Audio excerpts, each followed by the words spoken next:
A 5-year-old girl stands in front of a man sitting alone in the freezing cold on Christmas Eve. She doesn't see his designer coat. She doesn't know he's worth billions. She only sees what everyone else has missed. "Hey, mister, why are you sitting out here all by yourself? He built an empire. He has everything money can buy. But tonight, he has nowhere to go and no one waiting for him." She reaches out and takes his hand. Nobody should be alone on Christmas, not even grown-ups. One satisfied sentence from a stranger's child. One invitation he never asked for. What happens when the loneliest man in the city follows a little girl home for Christmas? The city had dressed itself in lights for the holidays. Strings of gold and silver draped across storefronts like jewelry on a grand dame preparing for her finest ball. Snow dusted the sidewalks with a thin layer of white, and somewhere in the distance, carolers sang of peace and goodwill, while shoppers hurried past with their arms full of wrapped packages and their hearts full of anticipation for the morning to come. The outdoor plaza of the upscale shopping district gleamed with carefully curated Christmas charm. A towering tree stood at its center, decorated with ornaments that cost more than most people's monthly rent, its branches heavy with lights that cast everything in a warm, welcoming glow. Families posed for photographs. Couples walked hand in hand. Children pressed their faces against store windows, pointing at toys and whispering wishes to parents who smiled and made mental notes. Darius King sat alone on a bench at the edge of it all, watching the celebration unfold like a man observing a play in a language he no longer understood. At 38, he was one of the most successful tech entrepreneurs in the country, a black man who had built an empire from nothing, whose face had graced the covers of Forbes and Wired, whose name was spoken in boardrooms and investment meetings with something close to reverence. He wore a cashmere coat that cost more than most people earned in a month, his hands wrapped around a cup of coffee that had long since gone cold. His driver waited in a heated car just 50 feet away, ready to take him anywhere he wanted to go. But Darius had nowhere to go. Not really. His assistant had arranged 3 different Christmas Eve parties for him tonight. A gala at the museum, where tech leaders would toast each other's successes. A private dinner at a celebrity chef's restaurant, where deals would be made over champagne and caviar.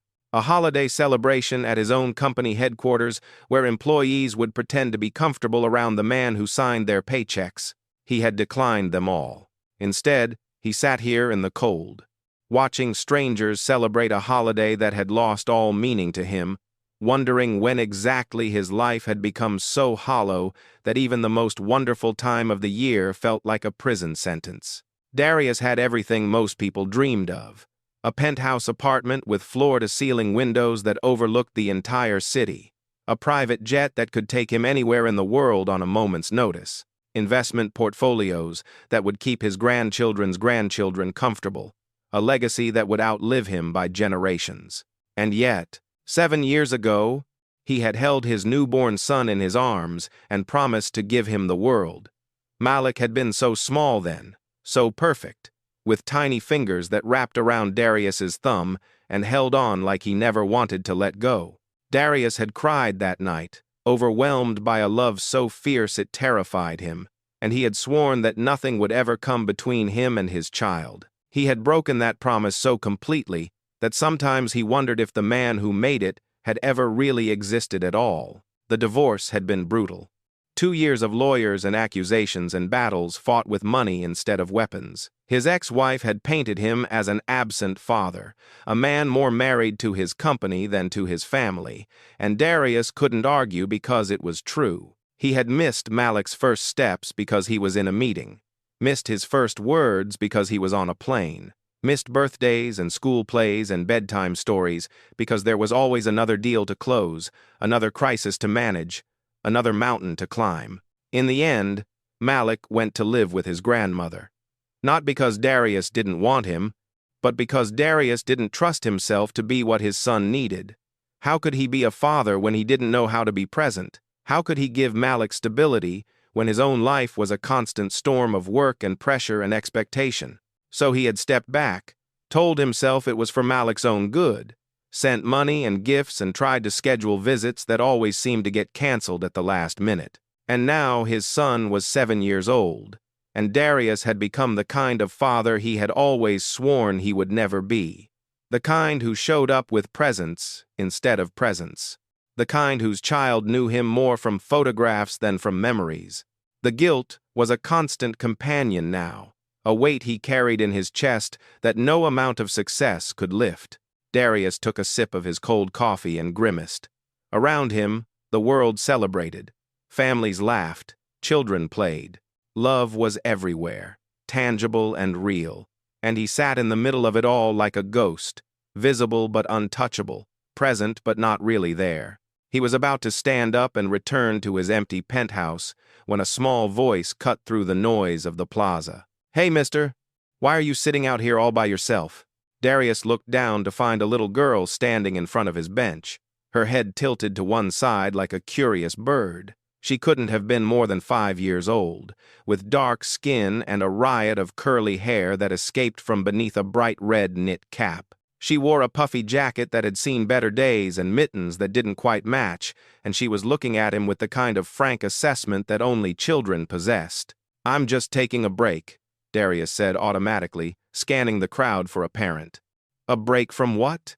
The girl didn't wait for an answer before climbing onto the bench beside him, settling in like she belonged there. "My name is Lila. What's your name?" "Darius." "That's a cool name." Lila swung her legs, her feet nowhere close to reaching the ground. "Are you waiting for someone?" "No." "Then why are you sitting here? It's really cold. My mommy says you can catch cold if you stay outside too long without moving around." She demonstrated by wiggling in her seat. "See? You have to keep moving." Despite himself, Darius felt the corner of his mouth twitch. "That's good advice. My mommy is very smart." Lila said this with absolute certainty. "She knows everything. She's a nurse. She helps sick people get better. Do you help people?" The question caught Darius off guard. He thought about his company, about the technology they developed, about the thousands of employees who depended on him for their livelihoods. "I try to," he said, finally. "Good. Helping people is important." Lila nodded sagely, as if she had just confirmed something she already suspected. Then her expression shifted to concern. "But you look sad." "Are you sad?" Darius opened his mouth to deny it, to give the kind of polished non-answer he had perfected over years of interviews and public appearances. But something about this little girl's earnest gaze made the words stick in his throat. "Maybe a little," he admitted. "Why?" "It's complicated. Grown-ups always say that." Lila rolled her eyes with impressive dramatic flair. "My mommy says that too when she doesn't want to explain things, but usually it's not really that complicated. Usually people are just sad because they miss someone or they're lonely." She studied him with uncomfortable perception. "Are you lonely?" Before Darius could answer, a woman's voice cut through the plaza. "Lila! Lila! Where did you— Oh, there you are." A young woman hurried toward them, her expression a mixture of relief and exasperation. She was in her early 30s, with the same dark skin and curly hair as the little girl, though hers was pulled back in a practical ponytail. She wore scrubs under a worn coat, and she had the kind of tired eyes that spoke of long shifts and longer worries. "Lila, I told you to stay right next to me." She reached the bench and took her daughter's hand, her gaze flickering to Darius with the wariness of a mother assessing a stranger. "I'm so sorry, sir. She has a habit of talking to everyone." "It's all right," Darius said, standing. "She was just keeping me company." "Mommy!" Lila tugged at her mother's hand, her voice urgent. "This is Darius. He's sitting all by himself on Christmas Eve. He doesn't have anyone to celebrate with."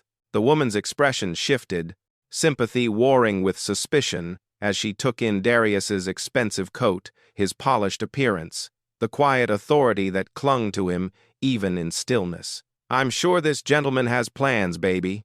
"He doesn't. He told me he's sad and lonely." Lila turned to Darius with accusing eyes. "You said maybe a little. That means yes." Lila," her mother started. "Mommy, we have to invite him to our Christmas party." Lila planted her feet with the determination of someone who had already made up her mind. "You always say Christmas is about family and love and making sure nobody feels left out." "He's left out. We have to fix it." The woman Lila's mother looked at Darius with an expression that was equal parts apologetic and evaluating. "I'm Sophie," she said, "and I'm sorry about my daughter. She has very strong opinions about Christmas. She's not wrong to have them." Darius surprised himself with the words. "Christmas should be about those things." "See?" Lila said triumphantly. "He agrees, so he should come to our party." Sophie hesitated, and Darius could see the calculation happening behind her eyes. He was a stranger, a man sitting alone in the cold on Christmas Eve. His clothes were expensive, but that could mean anything. He could be anyone. "It's really all right," Darius said, giving her an easy out. "I appreciate the thought, but I'm sure your family has their own celebration planned." "It's just us," Lila announced. "Me and Mommy. But Mommy says 2 people can still have a party. We have hot cocoa and cookies, and we're going to watch Christmas movies and maybe sing songs, even though Mommy can't sing very good." "Hey," Sophie protested weakly. "It's true. You always go off-key during Jingle Bells." Lila turned back to Darius, reaching out to take his hand with the casual intimacy of childhood. "Please come. Nobody should be alone on Christmas. Not even grown-ups." Her small fingers wrapped around his, and something in Darius's chest cracked open. He thought about Malik, about all the Christmases he had missed, about all the times his son might have reached for his hand and found nothing there. He thought about his empty penthouse and his cold coffee and the hollow ache that had become so familiar he almost didn't notice it anymore. "I don't want to impose," he said, but his voice had lost its conviction. Sophie studied him for a long moment. She saw something in his face, some vulnerability that his expensive clothes couldn't hide, and her expression softened. "Our apartment isn't much," she said finally, "and dinner is just whatever I could throw together between shifts. But you're welcome to join us if you really have nowhere else to be." "Please." Lila squeezed his hand. "I'll share my cookies with you, even the ones with the extra sprinkles." And that was how Darius King, billionaire tech entrepreneur and one of the most powerful men in the country, found himself following a beat-up Honda Civic across town to a neighborhood he had never visited, holding a mitten that Lila had insisted he carry while she helped Mommy with the bags. Sophie's apartment was on the 3rd floor of an older building, the kind with character instead of a doorman, with radiators that clanked, and stairs that creaked, and neighbors who knew each other's names. The hallway smelled like someone's grandmother's cooking, and Christmas lights were strung haphazardly around several door frames, giving the whole floor a warm, festive glow. The apartment itself was small. Tiny, really, by Darius's standards. A living room that doubled as a dining room, a galley kitchen, a bedroom that he glimpsed through a half-open door, but every surface was covered with evidence of a life fully lived. Photographs on the walls showed Lila at various ages, grinning with missing teeth, or covered in finger paint, or asleep in her mother's arms. Handmade decorations hung from every available spot. A modest Christmas tree stood in the corner, decorated with ornaments that were clearly crafted by small hands, and beneath it sat a small pile of simply wrapped presents. It was, Darius realized with something like wonder, a home, a real home, in a way that his penthouse had never been. "I know it's not much," Sophie said, and he heard the defensiveness in her voice, the anticipation of judgment. "It's perfect," Darius said, and meant it. Lila grabbed his hand again and pulled him toward the couch. "Okay, first we have to decorate the cookies. Mommy already made them, but she said I could put the frosting on because she's not very good at making them pretty." She retrieved a plate of sugar cookies from the kitchen counter and a collection of frosting tubes in the plate, various colors. "You can help. Do you know how to decorate cookies?" Darius tried to remember the last time he had decorated anything that didn't involve an interior designer and a substantial budget. It's been a while. "It's quote, that's okay. I'll teach you." Lila handed him a cookie and a tube of green frosting. "This one should be a Christmas tree. Start at the top and wiggle down. Like this." She demonstrated on her own cookie, creating something that looked more like a green blob than a tree, but she seemed satisfied with the result. "See? Easy." For the next hour, Darius sat at a small table in a tiny apartment, decorating cookies with a 5-year-old who critiqued his technique with devastating honesty. That snowman looks more like a ghost. But ghosts are cool too, I guess. While her mother moved around the kitchen preparing dinner, he had built companies. He had negotiated deals worth billions of dollars. He had spoken to world leaders and celebrities and people whose names appeared in history books, but he could not remember the last time he had felt this present, this engaged, this alive. Sophie watched him from the kitchen, and he could see her reassessing. Whatever she had expected from the stranger her daughter had adopted, this wasn't it. He caught her eye once and saw something soften in her expression, some wall coming down. "Mommy, look!" Lila held up a cookie that was more frosting than cookie at this point. "I made one for you. It's an angel. It's beautiful." "Baby?" Sophie came over to examine the creation. "The most beautiful angel I've ever seen. Darius made one too. Show her." Darius held up his cookie, which was supposed to be Santa Claus, but looked more like a red blob with a face. "I may have used too much frosting." "Oh, there's no such thing as too much frosting," Lila declared. They ate dinner at the small table, crowded together in a way that felt intimate rather than cramped. The food was simple chicken and vegetables and rolls that Sophie admitted she had bought from the bakery down the street because she hadn't had time to make her own. But it was warm and filling, and Lila kept up a constant stream of conversation that made silence impossible. "Do you have any kids?" she asked Darius between bites. The question hit him like a physical blow, but he kept his voice steady. "I have a son. His name is Malik. He's 7. 7. Lila's eyes went wide. "That's so old. Is he here? Can I meet him?" He's staying with his grandmother right now." "Oh." Lila considered this. "My grandma lives far away. I only see her sometimes." "Do you see Malik sometimes?" "Not as often as I should." The admission came out before he could stop it. Sophie's hand stilled on her fork, and Darius felt her looking at him with new understanding. The kind of understanding that came from recognizing a wound she had seen before. "I bet he misses you," Lila said, with the simple certainty of childhood. "I would miss my mommy if I didn't see her a lot. She's my favorite person."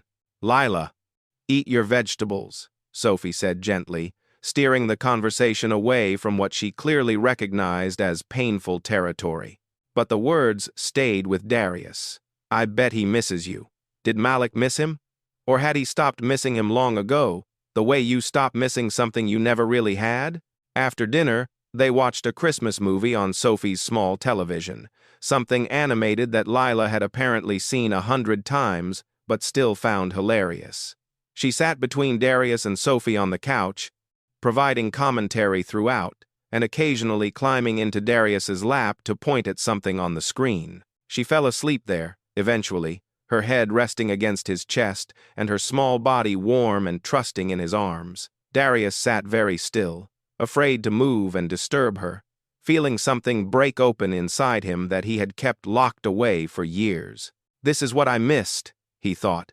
"This is what I gave up." Sophie turned off the television when the movie ended, and for a moment they sat in silence, the only sound Lila's soft breathing and the distant noise of the city outside. "I should probably put her to bed," Sophie said quietly. "But she looks so peaceful." "I don't mind." Darius looked down at the sleeping child in his arms. "I can't remember the last time anyone trusted me this much." Sophie studied him for a long moment. "Can I ask you something?" "Of course." "What happened? With your son?" Darius was quiet for so long that Sophie started to apologize for prying. But then the words came, slow at first, then faster, like water breaking through a dam.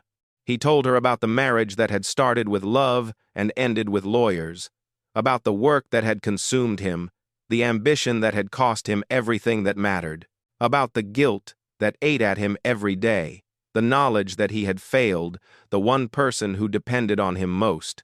"I told myself I was building something for him," Darius said, his voice barely above a whisper. "That I was working so hard so he would have everything, but what he needed was me, just me, and I was never there." Sophie nodded slowly. "I understand that more than you know." "You do?" "Lila's father left when she was 2. Sophie's voice was matter-of-fact, but Darius heard the old pain underneath. Said parenthood wasn't what he expected, that he wasn't ready. He moved to the West Coast and started a new life like we had never existed. She glanced at her sleeping daughter. I was so angry for so long. At him, at myself, at the whole unfair mess of it. But Lila. She just adapted. She found joy in the small things. She taught me how to do that too. You're an amazing mother, Darius said. I'm a tired mother. Sophie smiled wryly. There's a difference. But I show up. Every day, even when it's hard, even when I'm exhausted, I show up. That's all kids really need, you know, for you to show up. I don't know how to do that anymore. The confession felt like swallowing glass. I've been gone so long. Malik barely knows me. How do I fix something I've been breaking for years? Sophie was quiet for a moment, watching Lila sleep. When she spoke, her voice was gentle but firm. You don't fix being a dad by buying things. You fix it by showing up. The words hit Darius like a physical blow. He thought about all the gifts he had sent Malik over the years, the expensive toys and gadgets and educational programs, the money deposited into accounts, and the promises of bigger and better things to come. All the ways he had tried to substitute presents with presents. What if it's too late? He asked. It's never too late to start showing up. Sophie met his eyes. It might take time. Kids don't forget when you've hurt them, but they also have this incredible capacity for forgiveness if you earn it, if you prove that you mean it. Darius looked down at Lila, still sleeping peacefully in his arms, and felt something shift inside him.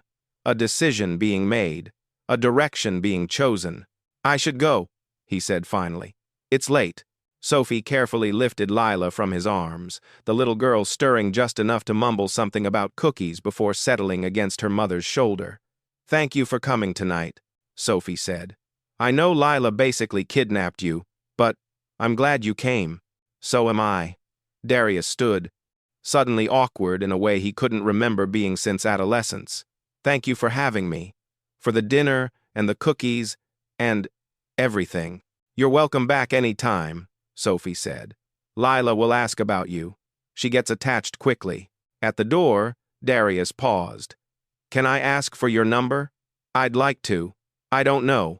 I'd like to see you again. Both of you. If that's okay. Sophie smiled, and it transformed her tired face into something beautiful. I'd like that too. Darius returned to his penthouse that night, but it felt different than it had when he left. The same expensive furniture, the same state-of-the-art everything, the same floor-to-ceiling windows with their million-dollar view. But now he saw it clearly, saw how empty it was, how devoid of life and warmth and meaning. He thought about Sophie's apartment, about the handmade decorations, and the family photographs, and the Christmas tree with its lovingly crafted ornaments. He thought about Lila falling asleep in his arms with complete trust. He thought about Sophie's words. You don't fix being a dad by buying things. You fix it by showing up. He picked up his phone and stared at it for a long time. Then he opened his contacts and found a number he had called far too rarely. His thumb hovered over the call button, his heart pounding. It was late. Too late to call. He would do it tomorrow. But tomorrow had been his excuse for 7 years now. He pressed call. The phone rang 3 times before a woman's voice answered, guarded and surprised. Darius? It's nearly midnight. I know. I'm sorry. He took a deep breath. How's Malik? His mother-in-law was silent for a moment. He's asleep. It's Christmas Eve. I know. I just wanted to. I want to see him. Tomorrow. On Christmas. If that's okay. Another pause, longer this time. He's been asking about you. The words were a knife in his chest. He has? He always asks. Every holiday. When you don't show up, I have to explain that Daddy is busy. Her voice hardened. Do you have any idea what that does to a child? To know that his father is always too busy for him? I know, and I'm sorry. I've been wrong, about everything. But I want to change. I want to be there. Not just tomorrow. Every day. I want to be his father. The silence stretched so long that Darius thought she might have hung up. Then, finally, he'll be excited. Try not to disappoint him. I won't. It was a promise.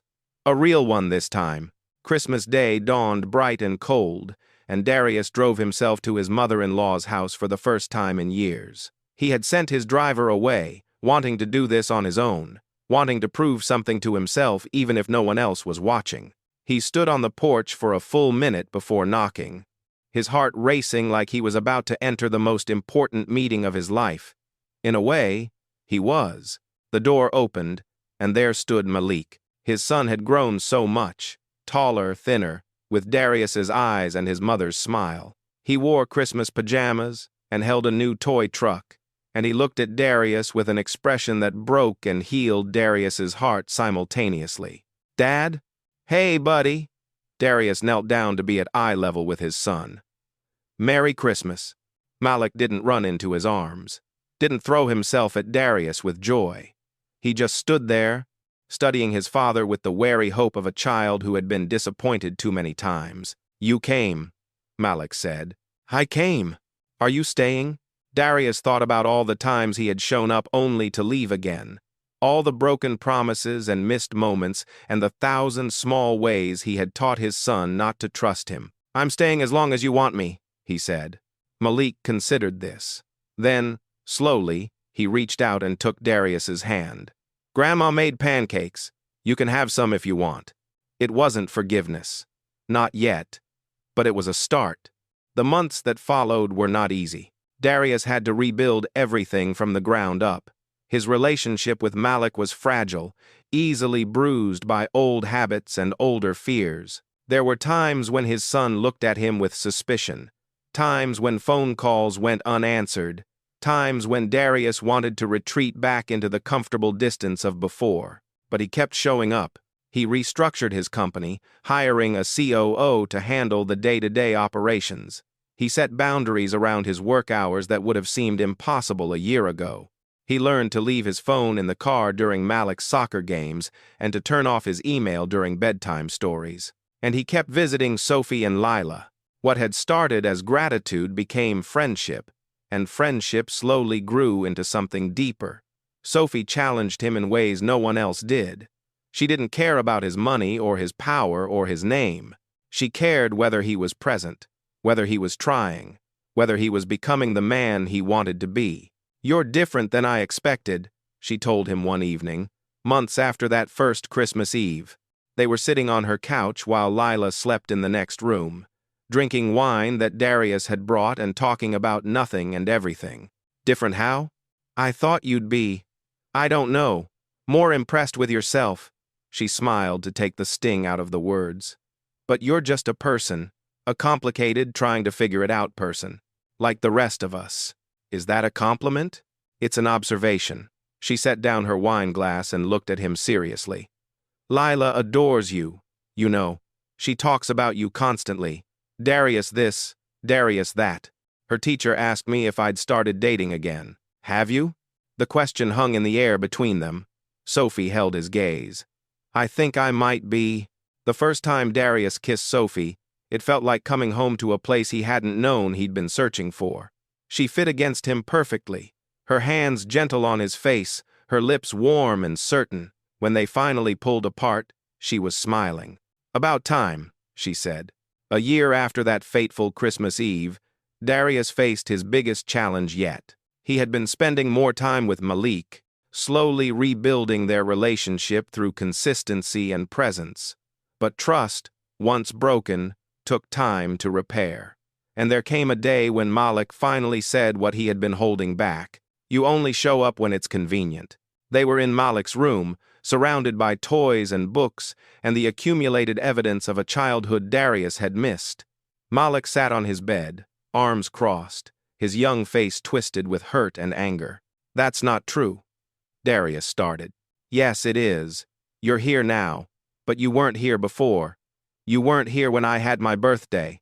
You weren't here when I got scared at night. You weren't here for anything that mattered." Malik's voice cracked. "And now you show up and want me to pretend everything is okay. But it's not okay. You left me." Darius felt the words hit him, each one a blow he deserved. He had 100 explanations, 1,000 excuses, but none of them mattered. None of them changed what he had done. "You're right," he said quietly. Malik blinked, clearly expecting an argument. "What?" "You're right. I wasn't here. I left you. I thought I was doing the right thing, building something for your future, but I was just running away. From responsibility, from fear, from being the father you deserved." Darius knelt down, putting himself at his son's eye level. "I can't change what I did. I can't get back the years I missed, but I can promise you that I'm here now, not because it's convenient, because you're the most important thing in my life, and I should have realized that a long time ago." Malik's lip trembled. "How do I know you won't leave again?" "You don't." Darius's voice was steady even as his heart broke. "You don't know that, and I can't make you believe it by saying words. I can only prove it by being here, every day, every time you need me, until you trust me again, or until you tell me you don't want me around anymore." For a long moment, father and son looked at each other. Then Malik uncrossed his arms and wiped his eyes with the back of his hand. "Okay," he said, "but you have to come to my school play next week. You have to actually come. I'll be there. And you have to stay for the whole thing, not leave early for a meeting.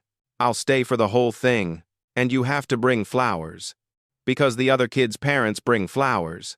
Darius smiled through the tears he hadn't realized were falling. "I'll bring the biggest bouquet you've ever seen." That night, Darius called Sophie. "He's giving me another chance," he said, his voice rough with emotion. "Of course he is," Sophie said. "He's a kid who loves his dad. Kids want to believe. You just have to be worth believing in. How did you get so wise?" "I had practice. Someone very stubborn kept showing up at my apartment until I had to admit he might be worth keeping around."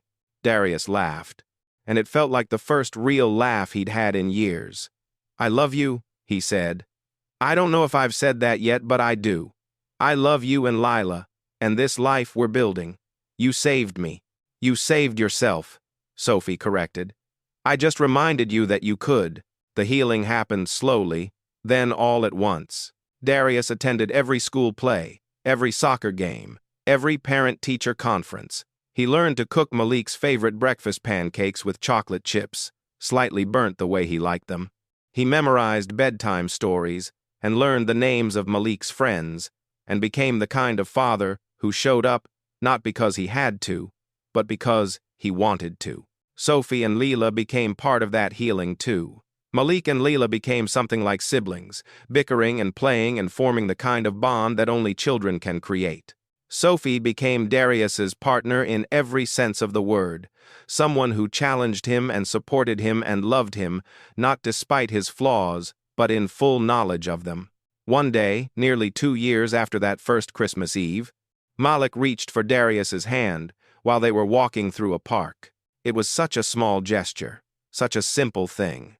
But Darius felt it like a revelation, like proof of something he had been working toward for so long, he had almost forgotten he was working toward it. "Dad?" Malik said. "Yeah? I'm glad you came back." Darius squeezed his son's hand, unable to speak around the lump in his throat. But the words didn't matter. What mattered was this: a father and son, walking together, their hands linked, their hearts healing. 3 years after that Christmas Eve, Darius stood in the living room of a new house, watching chaos unfold around him with a smile on his face. Malik and Lila were decorating the Christmas tree, arguing about where to put the star. Sophie was in the kitchen, where something was either cooking or burning with Sophie. It could go either way. Holiday music played from a speaker, and the house smelled like pine and cinnamon and home. The house itself was nothing like Darius's old penthouse. It was modest by his standards, in a good neighborhood with a backyard and a kitchen big enough for family dinners. He had chosen it not for its investment value or its square footage, but because it felt like a place where children could grow up, happy and loved. "Darius," Sophie called from the kitchen. "Come help me. I think I might have added too much salt." "You always add too much salt," he called back, but he was already moving toward the kitchen, drawn by her voice and the promise of her presence. "That's why I need supervision." He found her standing over a pot of something that might have been gravy, frowning with concentration. He wrapped his arms around her from behind and looked over her shoulder at the questionable contents of the pot. "It looks fine," he said. "You're a terrible liar." "I'm an excellent liar. I used to run a company." She laughed and leaned back against him. "We can order Chinese food if this doesn't work out. It'll work out. It always does." And it did. The gravy was too salty, but nobody complained. The turkey was slightly dry, but Malik declared it the best turkey he'd ever tasted. The house was full of noise and laughter and the beautiful messiness of a family figuring itself out. After dinner, they opened presents. Lila shrieked with delight over a new bike. Malik carefully unwrapped a telescope he'd been hinting about for months. Sophie opened a locket with pictures of their blended family inside and cried in the way that meant she was happy. And Darius received the greatest gift of all, a hand-drawn card from Malik that said simply, "To the best dad. Thanks for showing up." He kept that card in his wallet for the rest of his life. Every Christmas Eve after that, they continued the tradition. Darius would take the kids Malik and Lila, and later, their little brother Jeremiah, to the same shopping plaza where he had once sat alone in the cold. They would walk through the crowds of shoppers, looking for someone sitting by themselves, someone who looked like they could use an invitation. "There," Lila would say, pointing with the confidence of someone who had been doing this for years. "That lady by the fountain. She looks lonely." And they would approach, carefully, kindly, and offer the same gift that Lila had once offered Darius. The gift of being seen, of being noticed, of being invited into someone else's celebration. Not everyone accepted. Some were waiting for family. Some preferred their solitude. But every year, at least one person came home with them, shared their Christmas dinner, became part of their story for one night. "Why do we do this?" Jeremiah asked. "One year. Too young to remember a time before the tradition." Lila answered before anyone else could. "Because sometimes people just need someone to notice them."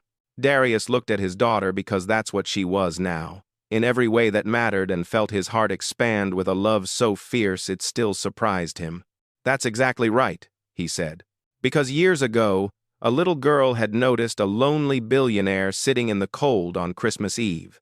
She hadn't seen his money or his power or his success. She had seen a person who needed help, and she had decided to help him. She had taken his hand and pulled him into her world, a world of small apartments and homemade decorations and love that didn't cost anything but everything. She had taught him that real wealth had nothing to do with bank accounts and everything to do with the people you showed up for. She had given him a family, a home, a reason to leave the office at 5. She had saved his life. And now, every Christmas Eve, he tried to pass that gift along, the gift of presence, of notice, of belonging. Because that's what Lila had taught him, that sometimes the most powerful thing in the world is a small hand reaching out and saying, "Nobody should be alone on Christmas, not even grown-ups."